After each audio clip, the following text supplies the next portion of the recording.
Wih. Mama nelpon nih. Ini mungkin mama semengangati menelpon ah. Putu-putu, tolong jawab pertanyaannya mama ini ya tuh ya. Mana sebenarnya jongkrak ondamu ini? Mama sinau semantek begawat tadi. Coba ngomong Padahal santai. mama nyari dari tadi saya bakat-bakat loh. Kan jongkraknya sudah kebongkar aja putu mak. Kepasang nih di motor ini mak. Tuh pindah dini.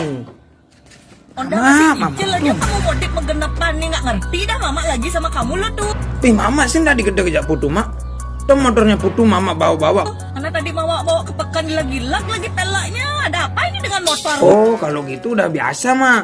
Mama berarti kurang kenceng bawa sepeda motornya itu. Das mama ulung tadi tahu. Makanya kalau mama sen kanan jangan belok kiri. Gitu dah mama bawa sepeda motor. Untung nggak digarang ciceng mamamu ini. Gak mungkin mama garang cicing. Palingan cicingnya lari lihat mama. Nggak kasihan kamu sama mamamu ke pasar pakai motor dimodif-modif macam-macam ini. Iya mama kan udah punya mobil itu. Mulai besok kalau mama mau ke Pekan jangan dah pakai motor modif putu lagi ya. Ntar mama paling lagi nyari jongkraknya. Pagi-pagi udah bikin heboh aja suara motormu. Itu kan mama yang heboh sendiri. Ini lenden be aja nih. Motormu knalpotnya sudah disantai. Mama jangan salahin knalpotnya putu. Mama aja ngomong kayak knalpot racing. Tunggu aja komplain dari Pak Klian nanti. Wih kalau begitu putu enggak dah milu-milu mak.